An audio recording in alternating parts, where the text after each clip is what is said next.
Post-France, Pre-America, London, 1964, February 5th. So tomorrow, 60 years ago, today, tomorrow.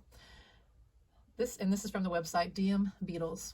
This conversation with the Beatles finds them returning to London following a successful tour of France, where, by the way, as a love letter to Hamburg, which they interned in and became real, musicians, they recorded in German, I want to hold your, oh no, She Loves You, and I Want to Hold Your Hand, which was, I wrote it down. Did I have it? Let me see. I always laugh because She Loves You transferred into German as She liebt dich. And I'm sorry. I am sorry, but that always cracks me up. It just sounds bad. And the Beatles made fun of that. I am just sure of it. Okay, so it was She liebt dich, She love you, and I Want to Hold Your Hand was Komm, gib mir dein Hand. All right, and those are the only songs that they did in a different language besides Paul, who did French, and Michelle, and maybe some other, but yeah, okay. Question, what was the reaction like in France? George, the audiences were a bit funny, you see. They were more boys than girls, and we missed the good old screams, but there were quite a lot of shouts. You mean they actually listened to you? That's the difference, is it? John and Paul, yeah. George, yeah. Yeah. Question, what's the French electrical supply like over there? Paul, it's good actually. Oh, the equipment's great. But on the first night, as you may know, we had a bit of trouble because we suddenly found there was a radio program just sort of plugging into everything, and it overloaded all the amps and everything. They just went boof. Ringo, 3 times. Paul, boof, boof. Question, what's the sort of stuff they like over there on the hit parade? Paul, wilder stuff, I think. We stuck in a wilder number to finish it off with. John, jokingly, Gone with the Wind. Paul, Gone with the ha ha ha. Question, they go for the Elvis Presley kind of stuff here, do they? I mean, did they go for older rock and roll stuff? Paul, I think so, yeah, a bit more. It depended really who was in. To Ringo, I hear that you are going to give us some poetry recitals. Ringo, Beethoven's poems. When's this, at the City of London Festival? Yeah. He knows, you see, it's a secret, don't tell anybody. Laughter. What poems? Ringo, Beethoven's. Remember him, Beethoven? Laughter. Looking forward to this American trip. Have you had any reaction over there? Have you got any fan clubs going as we speak? Ringo, well, this one's supposed to be started, and they're getting quite a good response, Jokingly, 12,000 letters a day. Beatles giggle. So, I'm sorry.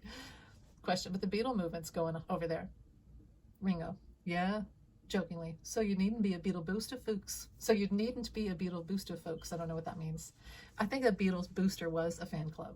Yeah, so you needn't be a Beatle booster, folks. The Beatle movement's going on. I don't know what that means. I must tell you, by the way, that Detroit University has got to stamp out the Beatles movement. George, I know, yeah. John, yeah, we heard something about that. Paul, we've got to stamp out Detroit. They think your haircuts are un-American. John, well, it was very observant of them because we aren't American, actually.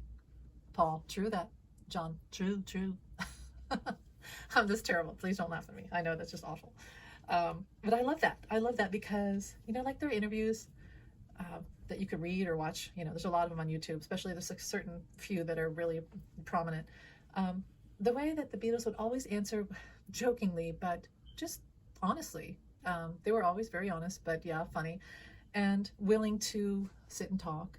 I always felt like they owed it because the fans had made them famous, and they owed it to their fans to talk to them in any way, medium that they could. And right here is an interviewer. And it's interesting because it's right before they go to America, literally right before. So let me look at the schedule if you're still here listening.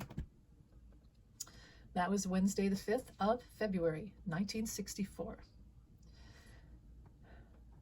Thursday, the 6th, tickets for the Ed Sullivan Show sell out.